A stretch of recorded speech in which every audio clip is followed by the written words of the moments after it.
If I was in my 20s just starting a business, this is what I wish someone would have told me. We want to build the best and biggest community of high quality filmmakers that through creating truly unique work can achieve financial, time and location freedom. I had the chance to sit down with a couple founders here in Canggu, Bali, and it really made me think of some of the things that I used to struggle with 14 years ago when I was just getting started. Trust me, like every single thing you're trying to do here will probably happen. It may take a little longer than you thought. Also, everything you've put on here is a fucking can of worms. I'm not even saying this to just say it, but it feels like there's a weight off of my chest somehow. So much lighter. There's so many ways to go. I got to manage myself. I got to manage different partnerships, team members, customers, and all of this feeling like it was just this cloud. Do you guys want to like go hard as hell? Just build, maybe it's some insane that's really big, but like it's going to take your frickin' every morsel of your being. And lastly, just a lack of clarity and a feeling of overwhelm. Would you guys say you're getting a little overwhelmed? Yeah. Sure, yeah. Would that be an okay year one revenue? That would be pretty decent, I think. If you're just doing what you know you can do and you just focus on this, that's probably not just going to double year over year. Like it might triple. We're eternally grateful for you taking the time to do this. And really just needing some mentorship. So that's exactly what I provided these two guys with, was an opportunity to sit down with me for a few hours, get a whiteboard out and start just drawing up their challenges, their objectives, and then bringing a bit of clarity to their business model. We ready for this? Yes. Let's do it. Here we go. Let's go. Maybe it'd probably just be good just for you guys to introduce yourselves and your business, maybe just to start with. My name's Ray and Joey. I'm 23 years old. Over the past 10 years now, I've basically focused on the journey of becoming a filmmaker. I've shot for brands all the way from Sony to Emirates to Apple Music and a bunch of others. I only recently made the switch to building up my own personal brand on YouTube. A while ago, I was kind of looking for a way to build this into a system that I can help many more creators with, instead of just giving a behind the scenes look, actually guiding creators to help them bring take their work from a certain level to an amazing level where they can not only work with their dream clients, but they can also achieve financial, time and location freedom. So my name is Mose. Started entrepreneurship 7 or 6 years ago when I was 16, basically because I didn't like the path that was shown to me. I was very rebellious. Started to get the hang of digital marketing pretty quickly. Eventually found my success in e-commerce, but I always had a huge passion for cameras. So I kind of quit all the standard business to run around with a camera for a while. So I did that the last 2 years, but then it felt kind of counterintuitive to not use all the business skills that I had. Raylene had this huge master plan, and then I was like, this is the perfect mix between creation, creative work, but also utilizing those business skills. That's kind of small introduction and small story of how everything started. Cool. So here, let's kind of like map this out for a sec, just because I'm sure as we get going, like it's going to be key that we get this right. So why don't we go through kind of the offer or offers, talk about a bit of like your guys' objectives for like the, year, and then maybe any sort of challenges you guys currently have. Take it from there and see where that brings us. Sound good? Yeah. Great. All right. You have this like high-end agency.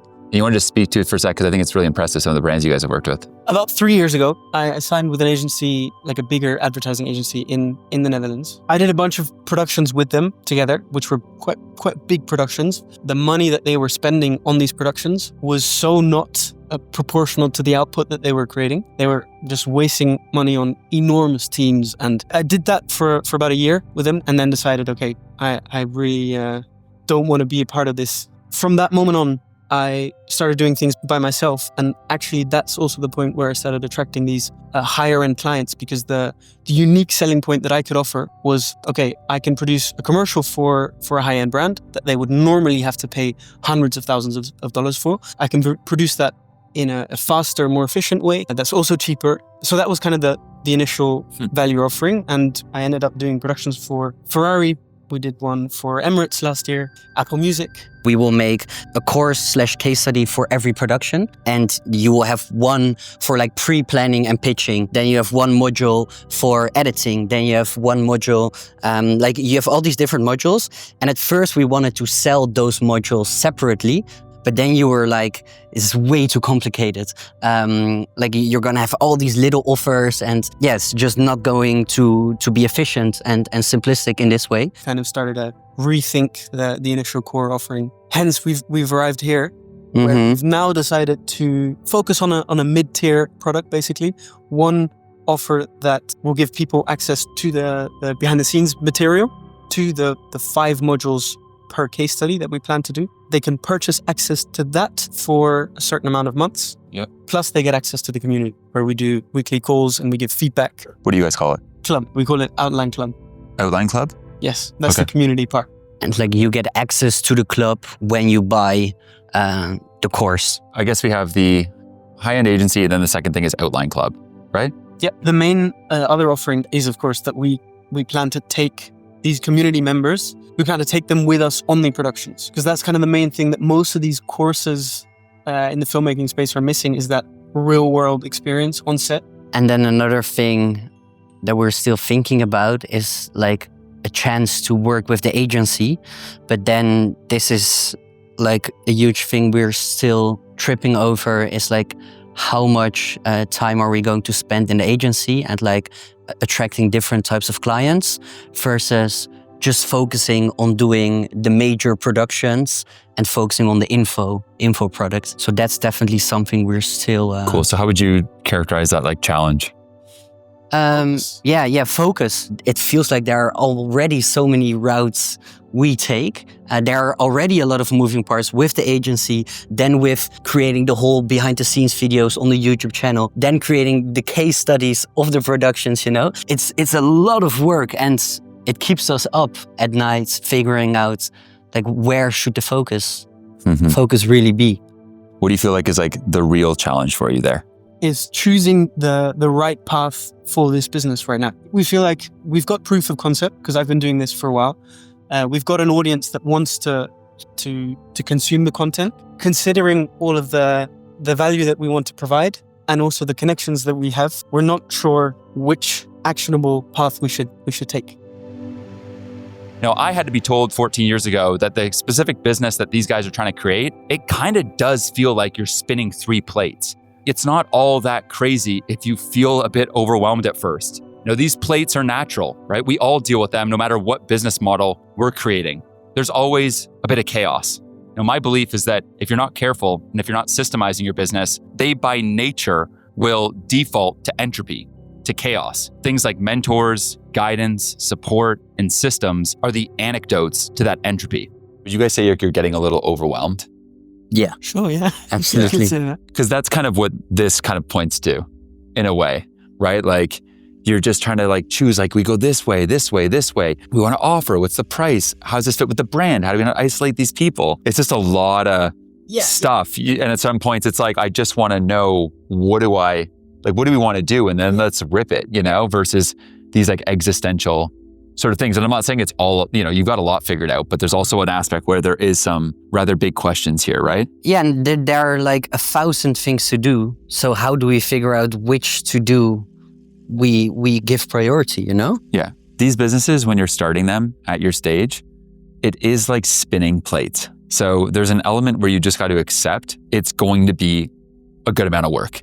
If it was easy, obviously everyone would do it. And you guys have like big ambitions, not just on the things you're trying to build, on like the quality and the brand. You're not just trying to like make a quick buck, obviously. You're trying to build something beautiful, something that stands the test of time, something you can work on for the next 50 years and be proud of it, doing cool shit with cool people. There are 3 plates, I think, that are useful to think about, like that you're spinning, which means that you're trying to balance these things as you're starting, right? And it's like, oh my God, over here. And then, this one almost crashes. Like you're getting them to a point where it's like, they're all kind of like a 1 out of 10. And then they're at a 2 out of 10. And sure enough, like you just keep spinning them. And then you kind of get used to spinning 1. And then you're like spinning these 2. And they feel like sometimes they're going to crash, but you keep kind of raising the bar to a point where it's like 1's at a 7, 1's at a 9, 1's at an 8. And it's like, okay, here we go. Now we got used to like both spinning these and also like the interrelation between these 3 plates. Okay? The 3 plates are audience, product, and community. And I think that's a really useful frame to think about when you're just starting something. It's like you can have all these ideas, but like out the gate, if we can just reduce the surface area for like what you're trying to do, then you can go deep and really make that stuff amazing. I love it. Yes. And then gradually just like let it kind of, that's the kernel of the start of this thing. And then let it kind of gradually like root and blossom a bit and grow like a tree or like nature does. And you just kind of keep watering it and listening to the community and what they're saying. And it gradually just kind of grows. And some of the ways it grows, you're like, oh, knew it was going to grow like that. Yeah. And other ways you're like, wow, I had no idea it was going to morph into this random thing. So what you really need to focus on is just like the minimum viable seed. And if you could just plant something that you're like, I'm proud of what we're planting here. It's humble. And yeah, it's not this and not that and not that yet, but it's something. And it's going to be awesome, but like, it's going to take a sec. It allows you then to go, okay, this is manageable. Like we can fucking do this. Mm-hmm. And you can finally have that energy and focus it into something that's like specific and narrow and like fucking nail it versus feeling like, oh man, I'm waking up today and we got to fucking do this thing and that thing. And who the fuck are we hiring? And what path are we going? Are we doing this thing and that? And when are we looking at that next shoot? It's like, it's just too much. And you're not going to be able to use your potential correctly. So what I would encourage us to do is like, let's just map out these 3 plates. And just keep in mind, like it actually is winning if it feels uncomfortably narrow. On the audience side, what do you guys think is like, this part of our audience must exist? What platforms, I guess is what I'm saying. YouTube. Yeah. Cool. YouTube for sure. And the cool thing is that it already exists, you know? Yeah. So we got the main channel, right? Of 100K. Yep. And then we got the new channel you're thinking, right? Yeah. We'll call YouTube main. And then we'll call behind the scenes, BTS maybe. Just for, Building in public. Yeah, places. building in public, because BIP. the behind the scenes are made on the main channel, so that can get confusing. And that is then already a question. Do we really we love the building in public. It really fires us up and we love looking at all the stuff that we shot already. We love the vision, but do we need it? I'd say that the main YouTube videos that we post of the productions, they're such a high-paced format of giving value. And the building in public is much more of a raw, authentic look into it doesn't need to be over-edited. No. It can be just very raw, kind of building community-focused video. Okay. Let's put a dot here because maybe it's something to look at, but maybe not. Maybe it's fine. So what That else? is Instagram. Instagram. Yeah. On my personal brand, IG. Anything else? I'd say those are the 3 main focuses. Okay. Email list. I have almost 10K people in my email list, which are people that either bought my digital products or people that signed up to be a part of the next productions or people that are interested in what we're going to offer. We'll put the email here. Okay. So we got the email list on the product side. Why is that? Why did you put it on the product side? Because this is kind of like your rented audience on platforms. And in a sense, I think this is something that you own it. You don't own these platforms. Yeah. Zuck, Musk, whoever may own these things, but you own your email list and that is an asset. So we can put it here. It also makes it easy too because you funnel traffic from these to this. Smart. So it's either easier to map it. Yeah. We'll just put that there. What else do you have product wise? So yeah, it's basically it's the course, right? Yeah. Okay. We call it case studies because we're basically doing these productions through the agency in which we teach the different techniques, and from acquiring the client to the pre-production to the filming to the post-production, we teach all of those methods within that case study. Cool. So it's a product and community in a way, right? Like we're talking outline club. It's kind of both. Yeah. Right. So we'll just put it here. And it is, the main product and the main community. Now let's talk about then, okay, so within this, because that, that's basically it, right? What is the minimum viable that needs to be in this to launch it? It's the first case study. First production. Yeah. And is that done? No, we're doing it in That's the 10 Japan. days. Okay, no, I wasn't sure. Okay. Uh-huh. We'll call it Japan case study. Anything else? Obviously, building out the community, even deciding which platform we want to go on. Do you know which one yet? We kind of decided on going for Circle. Yeah. As that being the main platform. Let's just assume that for now. And we need to build the back end, obviously the website. Where are people going to check out? Do we have a sales behind it? Okay, so there needs to be some sort of checkout.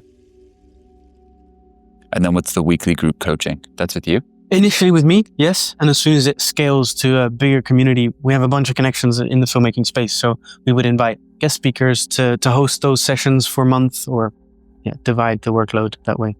Like one observation as an example, right? When you think about this and this piece, I would only do what's necessary to serve this. Do you need to do 6 productions in a year? The thing is, like, the YouTube is the main thing that fuels everything. We want the videos on the YouTube to be the behind the scenes videos of the productions. But if we're going to do less than 6 productions, that means less than 6 YouTube videos per year. And in our head, that just sounds too little. Yes, and the style of content that works well, that is basically a proven concept on my YouTube channel, is this behind the scenes value, which just takes a lot of time to bring to life, to process all of this footage that we have from one of those productions into a YouTube video. It's difficult to do that within 1 or 2 weeks. It usually takes a month to 5 weeks. Okay, so we have the agency shoots then as part of this. It's kind of the same as the Japan case study. Like the agency productions, they turn into the case studies. Okay. So Japan is one of the... Yeah. Cool. One thing that I really noticed when I was talking with them that I remember I used to struggle with a lot, and I still struggle with sometimes today, is, I'll get a deal from a brand where they want to pay me, say, 120 grand for the year to go and promote their product, their brand, to an audience I've created. And at first I'm like, damn, $120,000. I can only imagine what I could do with that.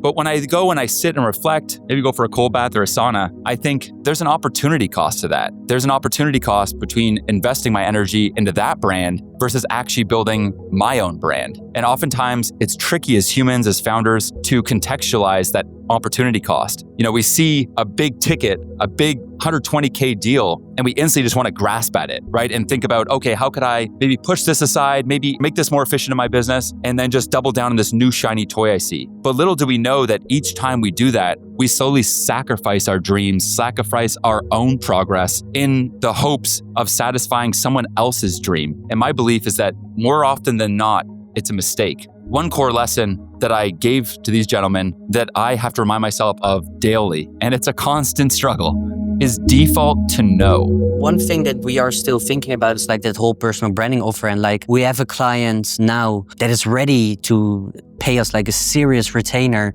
which would obviously help, especially with bandwidth. It's a thing that completely requires our focus. So should we do it or no? That is... What do you think? Based on what we've been saying, no. But based on like the retainer it is, the bandwidth it will give us, it should be a yes. So what's the retainer out of curiosity, like back in napkin? 20 to 25K per month. You get paid for the productions you do, right? Yeah. You can't get paid maybe a little bit more on an extra production or something? Not right now. Yeah. No, since there are a lot of production costs and we fly in the people from the community to assist us. Plus, the offer that we got now for this retainer client is basically based on the fact that we will supply them with one of our community members that we've trained. We give the frameworks to that community member to build a personal brand for the client. And then we, do weekly check-ins to see how it's going. And then that filmmaker that we've attached to them just films for them. And we do it on like a 3 to 6 month basis. That was the only... My own experience, which I can just speak from what has happened to me before, right? It's hard sometimes to discern these things, right? Like, is it actually something that's accelerating your vision and going to get you the cash you need and be this proof point of what you're building and be that? Or is it a distraction and it's actually going to require you then to like be super hands-on with this guy's personal brand and coaching this guy up when you should really be like building the case studies and launching the platform and getting the checkout live and launching it to your email list and to your YouTube and like just building your thing. How do you decide based on experience? One of that is like the criteria of like a hell yes or a no. Like, does this feel like it's like a definite hell yes? Oh yeah, like this is definitely going to help us. This moves us forward. Like this is in line with what we're doing. Or does it like feel somewhat murky and it's like the money's good and this part's like cool guy or whatever, but fuck, I can't totally see how it accelerates it. And like keeping in mind too that there's an investment there. Like there is time, you're going to be on calls with this guy to talk about his brand and then to train up this other guy. And some of that maybe is stuff that you're doing, but maybe some of it's just like, it's just new stuff. And it's a personal brand thing maybe. And maybe in returning, like we're serving filmmakers. We're not serving like the core thing's not this thing. This is a different thing. Yes, true. And I also think the important thing is to have a frame of abundance. like, you're not saying no and then you're screwed and you lost it on 20,000 and like, fuck, like we lost money. It's like, no, you've actually built space now for like a bigger thing to come in now. You're just like, 100%. oh no, we're just saying hell yes to like our vision. Like it's bigger than this $20,000 check right now, hypothetically. Yeah. Just to be okay with slowing down, working at a natural pace.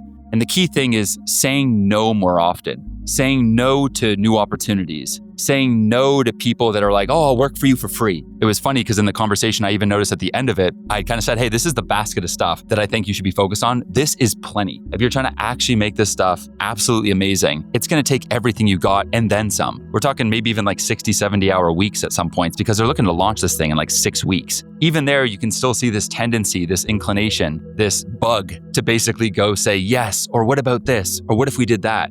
And you can easily drown in a sea of what ifs. Paul Graham, founder of Y Combinator, says most startups die of indigestion, not starvation. Indigestion from so many opportunities, so many things you could do that you end up just drowning in that. You end up choking on it because you're not just focused on the one main thing that will set your business apart. And I think as founders, there's a bit of a disease of this going on, a disease of just yes, yes, yes. And I think most of us should be in a season of no. And I share this with you because I'm no different than you. This disease of yes is something that we all are guilty of in our lives. And it's just that reminder that, we're likely doing enough. We likely have everything that we need at our fingertips. We don't need more. We need to do less, but better. I'd say another challenge which I've run into a bunch of times. Initially, the reason why I started to shift focus onto the club/course community offering was because I spent 5 or 6 years as a filmmaker trying to make it without having any help from the outside, without getting any courses. And I had to jump over so many different hurdles. And if there was a place where I could kind of access all of the right tools that I needed with a little bit of a blueprint of how to build my own personal brand at the same time, that would save me so much money and time. Since that was the initial focus, the offering that we're going to release on for the course, I kind of wanted to make that accessible. I wanted to be like, hey, if you're a driven creative, I want to give you the tools you need, not for a $10,000 offer, but something that you can invest into. And if you have the drive and the will and you can just take action, you can make something work. The challenge is, how do we create an offer that doesn't feel like we're impeding on goodwill? Yeah, giving even creators that don't have a lot of money or capital to invest, to give them a chance to shine. It's kind of similar, figuring out like the intersection of like the offer, the price, and like the brand, and like something that feels like it threads the needle between like good pricing, fits the brand, and like kind of values of the brand, which is like accessible and helping the creator that was you 3 years ago or 5 years ago, while also allowing you to build a great business and invest in like other cool stuff that you have down the road, which is only possible with profits, but also not doing profits in a way that feel dirty to the existing people. Like, how do you kind of bridge that? Yeah. One other thing that comes to mind. Okay. So when I like first started building businesses, I did it really like haphazardly. At 21, I was running like a technology boot camp because I was like smoking some weed in an apartment with other people that like they were building some shit and I was interested in that. And we got talking and we were high. We're like, oh, that sounds like a good fucking idea, And so we were like, oh, fuck it. And we just started building this thing. And so there we were all baked in shit, building this technology school at like 21. One thing led to another. Over the next few years, we built something pretty significant, but I hated it. Mm-hmm. Like I had no real interest in like technology, and it was a good thing that we were doing and it was a good learning experience, but like it wasn't fun. I had no freedom of location, which I know is big to you guys and big to all of us now. I wasn't very intentional about what I was really building. I just was building something because at least I was a founder. So what I then had to learn the hard way, entrepreneurs were investors, right? Investors of our time, like investors of our money, investors of our energy, right?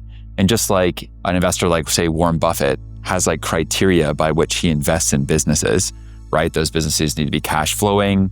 There needs to be a great founder, a formidable moat around the business, a recognizable brand. It really is smart of us as founders to view ourselves as investors and have a kind of criteria by which like we're going to kind of have these criteria that determine the kind of business we're going to build and ruthlessly grade, especially at the stage you guys are at. This thing is like a piece of Play-Doh or clay, like you can make this whatever the hell you want. Yeah. So why not get clear on your criteria for a sec so that as you're making different decisions, you can go back to the criteria and go, is this achieving that? So like examples of criteria that I've now created in my own life with what I create is like, I need to love the customer. I need to love the problem. I need to have distribution day one and the ability to build like something that I know could be shared a lot. I need to be able to have it cash flowing within 90 days. It needs to feel obvious. Like it needs to be obvious that I do this, like not a technology boot camp. And it needs to be a hell yes. So like the pieces of it, the team I'm building around me, the partners, the offer, all of it, I need to be like, fuck yes. And if it's not that, I'm like, no. Long-winded way of just saying, I think what's useful for a second here, you have some goals, you have some challenges, and a lot of it is around like choosing the path, figuring out these things, really making just a lot of decisions around what do you want this thing to be? And I feel like when we have a criteria for a sec, just like the examples I gave you, we can just make sure that as we're making these decisions, we're making them with like some North Star in mind. Is there any criteria for you guys maybe that come to mind? As when you guys think of what you're building, like this must exist. Location freedom, like that we can run it from anywhere where we want, promotes travel in some way. And that's absolutely what it does with the productions that we're doing. Because the productions are all just going to be that we pick the places that we want to shoot in. I'd say that for me, at least, my big passion and where all of this started is coming up with an idea and going out there and making it, bringing it to life. That spark of having a vision and figuring out a way, even though the vision is very big, how can we film this? How can we use gear in a creative way to leverage the idea to create an amazing result? That kind of process of creativity is for me the most exciting part. So how would you characterize that as a criteria? It's like a razor. Yeah. It's going to either determine like, okay, we can do this, or no, if you can't imagine doing it yourself, we're going to say no. So as an example, how many hours do you want to spend on the thing? Like, do you guys want to be spending 70 hours a week working? Or does it matter to you that it's like manageable a bit? Like as you guys have all these ideas, it's like, okay, do you guys want to like go hard as hell and like just build like, yeah, maybe it's some insane shit that's really big, but like it's going to take your frickin' every morsel of your being, you know, and you still might not pull it off. You know, these are common struggles. So this sounds like you. You're certainly not alone. I see founders like this, 10,000 plus a year. This is one of the most popular struggles founders have. That gap between potential and proven product. And like time is also just a challenge. Time? Yeah. Sometimes always a challenge. I mean, something I don't know. There's only so many hours in a day, Matt. We have 24 hours. Can we make it 27, 28? What can we do here? Yeah, it would be amazing. Nothing works. No. Okay, so time. Time in a sense that we're becoming our own bottlenecks in a way that, you know, we want to do so many different things and have got so many different ideas. It feels like we can only kind of grow at the rate that we can output work right now. The hiring process is also something that we're starting to think about. At what point do we start thinking about adding members to the team? I really admire Mose and Raylan for going for it, for just getting started. You know, I think that's the thing that most people struggle with, right? Is they just don't even start. They don't make that bet on themselves.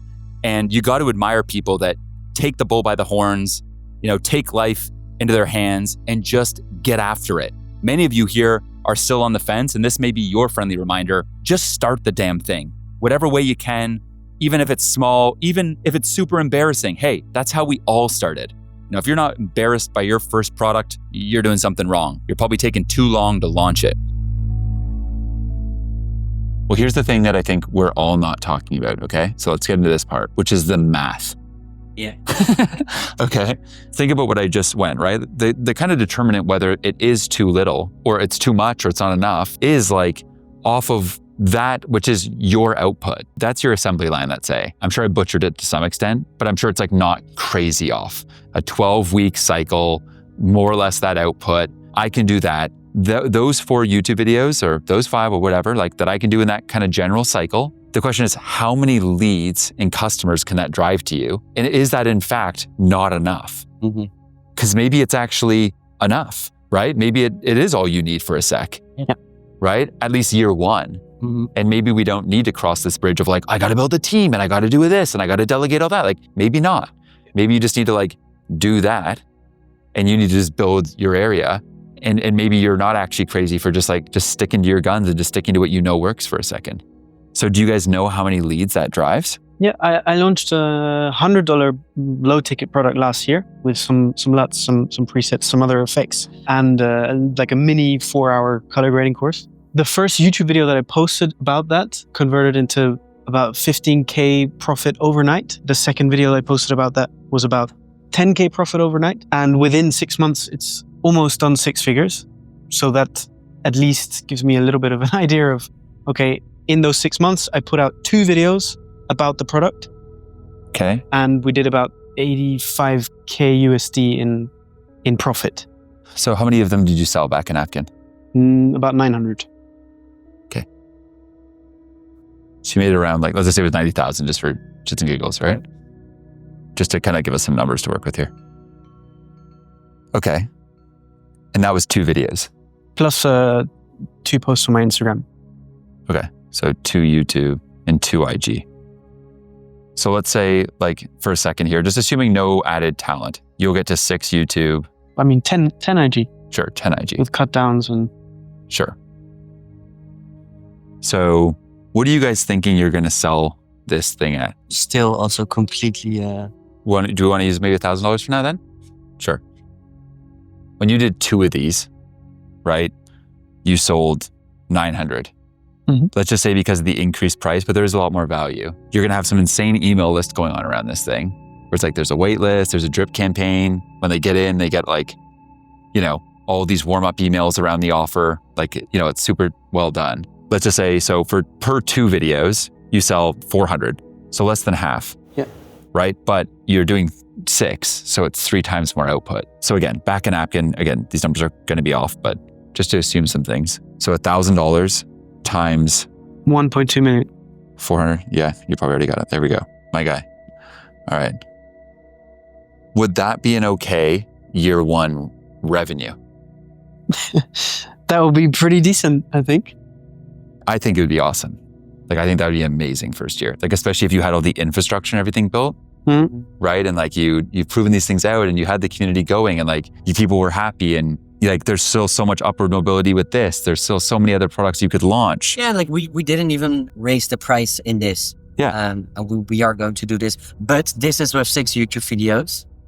And it is a question if we're going to be able to do 6. But let's just assume that what he's saying, you can pull it off. And especially I think the thing to consider is let's just say you did the next batch, right? And by then the thing's launched and you sell 300 on the first go. Well, you're going to go, shit, I'm just going to bring on some talent and just shadow me on this one. I'm still going to go in the cave, but just sit your ass in a chair beside me and watch. Maybe you become more comfortable with giving someone a piece of something. Or maybe you're sit down for the next one too. Just sit though and just watch. And sure enough, you start to be able to have that confidence, relinquish a little bit or give up a little bit more control. Or maybe it's not the editing part or the cave part, but there's just other ancillary shit in your life you can get off you. Maybe you just need an EA to answer your emails and shit. Maybe it's not editing time that we need as much help with. It's just other time. There's just other dumb shit you're spending your time with. Mm-hmm. This is where, when I talk to founders, I kind of have this belief that as founders, a lot of us, we never wanted to be employees, right? We never wanted to work for the man. We wanted to go and be able to take life into our own hands. That said,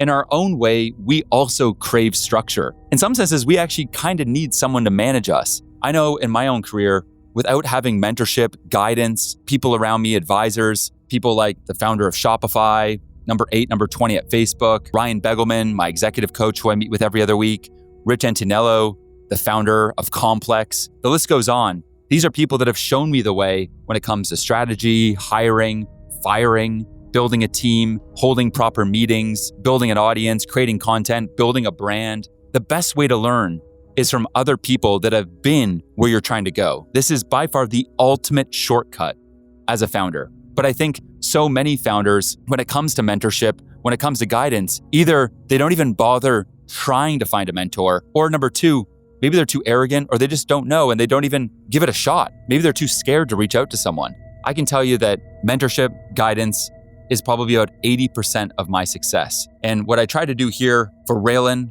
and for Mose is to give them the mentorship that I wish I had 15 years ago when I was getting started. Help focusing on what the right move should be. Help focusing on what I should say no to. And help mostly focusing on the 3 major parts of my business model that I should focus on and double down on, and the other parts that were really simply just distractions that I should just throw in the backlog, lock up, throw out the key, and never look at them again. It's mostly you guys, right? Like it's solid. Like it is how I would do this. Yeah, and this is more than enough. Yeah. Oh, and I'm glad you're saying that too. Like it really is. Like I've done a lot of the things you're saying. I don't know like some of this stuff. Like I've done this, I've done this, I've done this, I've done this. I've done this in my own way, not nearly your way. And this I've done.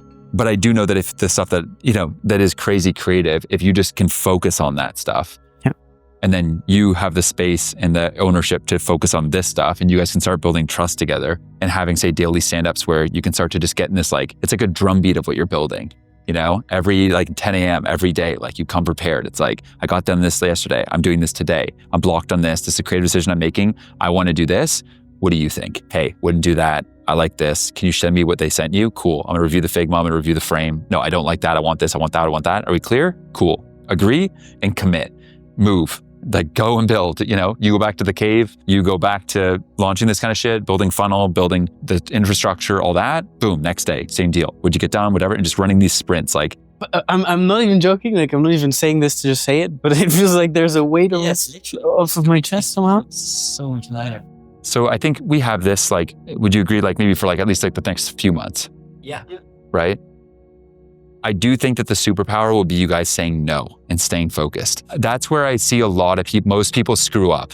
Most people have such I think it just takes you kind of just both mutually keeping each other honest about this, like defaulting to no. Don't default to yes, or I got this other idea. Like be careful of that stuff. I think what I'm getting to too is that I think too fast, sometimes founders look to build something that's scalable. Some of the best businesses in the world were built from the start in an unscalable way. Famous examples like Brian Chesky from Airbnb, like he slept in Airbnbs. Every 3 nights he changed an Airbnb for 365 days the first year and just lived with the Airbnb hosts and learned how they interacted with the website and how they enjoyed it and what they didn't like about the experience. And he was an actual customer himself in a way. And from that experience, like learned the ins and outs and built, what's now like I think like a $70 billion company, right? What you guys are doing in a sense is like, you're just doing all this stuff. Like you're in the mix. Like that's okay initially to just do things that don't scale. So that the way that the initial product and service and kind of brand and creative are all formed, it's like so like maniacally where it needs to be. We've gone over so many things that were difficult or seemed like obstacles, and I'm sure there's other things that'll come up, but for now we're eternally grateful for you taking the time to do this. I think a lot of this stuff too is like in the DNA of what you've built too, right? Like when you look at your YouTube channel, you don't generally see that. Like maybe it's even less than what Mr. Beast puts out there, right? Like you're doing like it's like I think 2 videos technically every 2 months, but kind of like back to back every 2 months. So you've used a lot of restraint there to say, I'm not going to just do more. Yeah. I'm going to do less, but better, which takes a hell of a lot of discipline, especially as a young founder and creator. Like that's not easy. Like that's something that people oftentimes don't learn for like 20 years in their career and just stick to that magic there. It's not that you have to get some new skill. It's actually just that you have to stay true to what you are. It's not new that you're trying to do this. It's actually what you always are. You just start to kind of think that you had to do more and it's just natural that when you're starting something new, you guys are younger guys, like it's totally all the things you're going through. It's all natural. Like I've gone through this stuff. Like I had to have someone show me how to do this. There's always that filter when you're making a decision, like, do we need to do this? I think brands get built from a lot of the time just like staying true to it and doing less and just like staying so true to the DNA of it. Versus like thinking you just gotta like slap this on and slap that and we gotta do this and do that. Like that's everything else that just gets watered down. Yeah. Whereas like, just stay true to like the core of it. Yeah. Boom. Amazing. Bro, let's get this off the ground. Yeah. There we go. Thanks, man. Yeah, of course. Really appreciate it. Yeah, of course. That's good hanging. Honestly. Yeah. Incredible. Yeah, of course. So I believe that there's never been a better time to be a founder. The future belongs to founders, creators, builders, people that are honestly just fed up with the status quo, fed up with their current life situation and want to take it into their own hands to build, to create, to manifest something that they know in their heart, their soul, that they're capable of. With all that amazing opportunity that we all have at our fingertips, and especially you guys in your 20s, right? There's just so much opportunity, right? You can build AI products, AI apps now just by talking into a piece of software. There are so many builders, so many people building things, so many people creating things. So if you're in your 20s, you got some advantages and you got some disadvantages. Let's talk about the good news first, the advantages. Okay, on this side, you got a hell of a lot of opportunities. You got a hell of a lot of energy. You've got so much runway and so much appetite for risk. You got no kids, you got no family. I hope you don't have a mortgage yet. Now you're free and you got so much going for you there. Now on the disadvantages side, maybe you lack experience. Maybe you lack a network right now. You may lack some resources. Because of your own immaturity, you're maybe still dealing with a level of just even getting to know yourself, right? Your own awareness around your strengths, your weaknesses, and that all comes with time. I think what you want to do is channel the best of your advantages and find ways to buffer your disadvantages, channeling that energy into a clear direction with an amazing mentor that helps you cover your downside, your blind sides, and allow you to have some direction into the 1 to 2 core things you should focus on. I think it's also surrounding yourself with other successful builders, right? An amazing community, people that have been maybe even just a couple steps further than where you are now. The more that you can surround yourself with others that have been on similar paths, you're going to be able to learn from their mistakes versus making common mistakes that you really just don't need to make. I remind myself when I'm building that most of the things that I'm creating, this isn't rocket science. This is not SpaceX, this is not Tesla. These are rather simple businesses that other people have built similar models to me, and I should not be guessing. There's no point reinventing the wheel. And this is something that I wish I had awareness of when I was first getting started. And so what I'd say to you is take that energy, take that potential, and before you get moving too fast, draw up, what are you building? What are the 2 to 3 things that you need to focus on to be the best in that given space? When Steve Jobs was inventing the iPhone, he really tripled it down to being this amazing communications device, a music player, an amazing way to call people. It's 3 things. Take the rule of 3 from Steve Jobs and apply that to what you're doing. What are the 3 things that you need to focus on being the best in the world at with your business, and channel every morsel of your energy into those things and say no to the rest.